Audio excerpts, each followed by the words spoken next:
les précurseurs de l'Antichrist. Tout d'abord, un peu d'histoire. Le Mont des Martyrs ou Montmartre, où des chrétiens ont été victimes de persécutions, Saint-Denis y fut décapité, avec Rustique et Eleuther.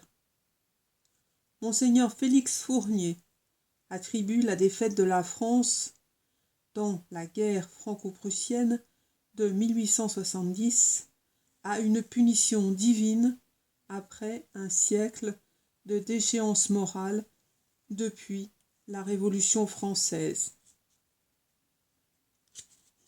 Premier précurseur de l'Antichrist, la République, dont est issu M. Mélenchon, qui, visiblement, n'a aucun complexe à falsifier l'histoire. Citation. Pour lui, le Sacré-Cœur n'est pas un monument historique, construit pour racheter les péchés de la commune. C'est l'apologie du meurtre de 3200 fusillés de la commune de Paris en 8 jours. Et il attend des protestations des femmes avec une marche positive et pacifique, issue de 1789. Deuxième précurseur de l'Antichrist, le citoyen Mélenchon, anticlérical, primaire et surtout franc-maçon. Troisième précurseur de l'Antichrist, François Bergoglio, qui est en fait le plus important des chefs et le chef des précurseurs de l'Antichrist, qui doit introduire à Rome l'Antichrist lui-même. Il est apostat, non hérétique, encore moins pape, car il n'est pas infaillible quand il enseigne ou définit au sujet des mœurs et de la foi. D'autre part, quand les évêques catholiques critiquent le pape, ils se rangent du côté des adversaires de l'Église catholique, donc du Christ. Car Dieu a promis l'infaillibilité papale et un catholique ne peut donc être qu'un fidèle au pape car il est infaillible. François d'ailleurs invite ce mois-ci le chef de la République athée au mois d'octobre, mais ne reçoit pas les cardinaux qui lui sont opposés.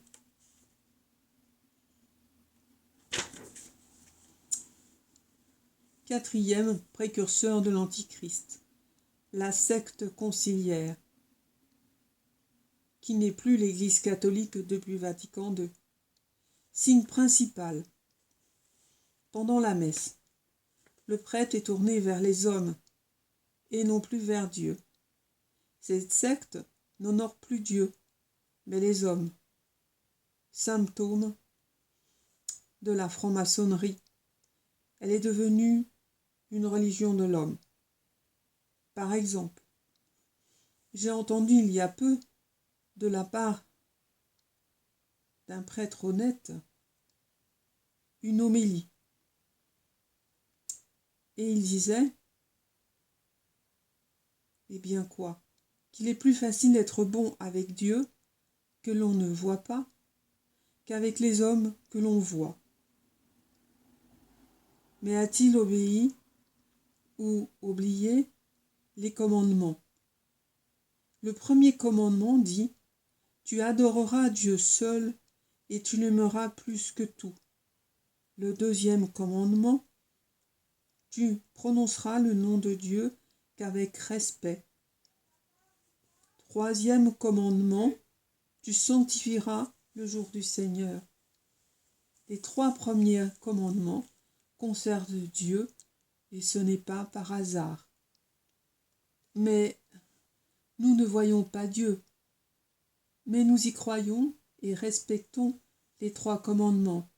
Alors pourquoi ne respecter que les 7 autres? Les commandements sont à suivre, tous, les 10 ensemble.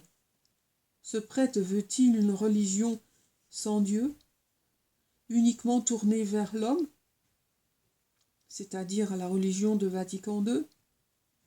Non, il n'est ni facile, ni difficile d'aimer Dieu plus que les hommes. C'est Dieu qui nous demande de l'adorer, lui seul. D'ailleurs, signe très flagrant, durant cette messe conciliaire, seuls les hommes ont eu le droit à un salut. Cela s'est passé dimanche pour moi.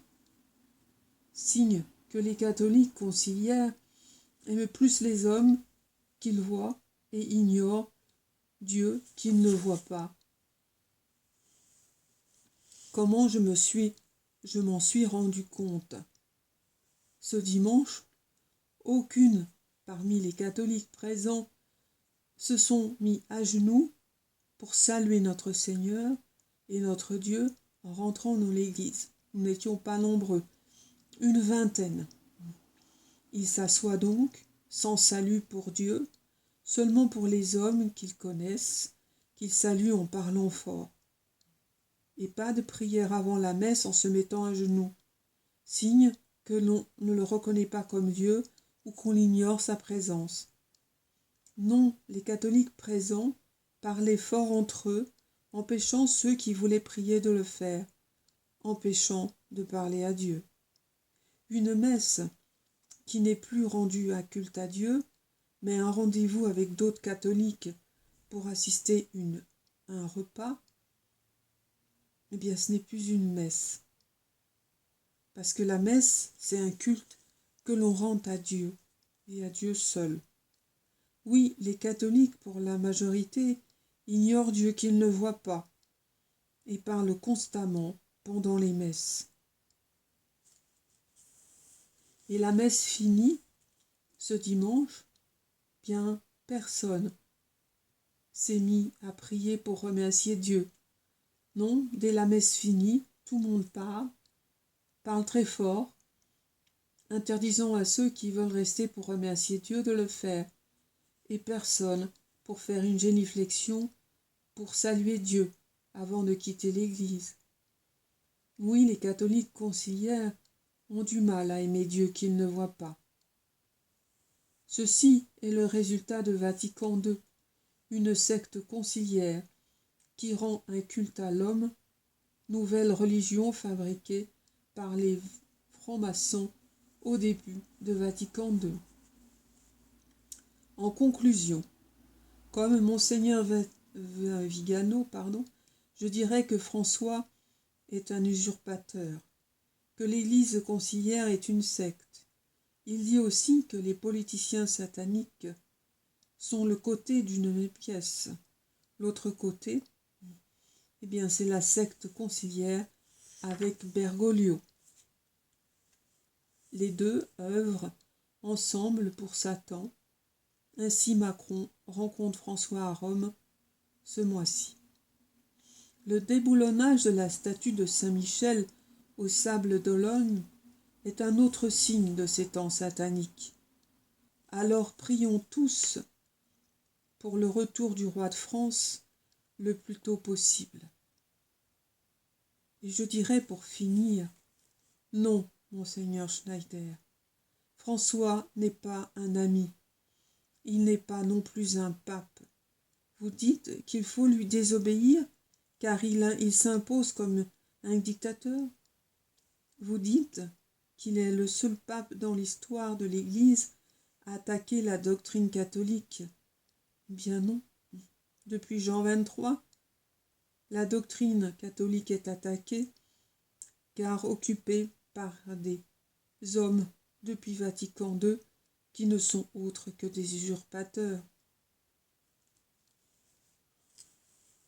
Alors prions un peu pour M. Poutine, qui est devenu l'ennemi public, les précurseurs de l'Antichrist.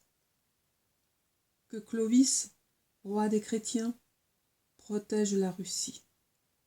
Россия, Россия, Россия. Спасибо, господин Путин. Спасибо.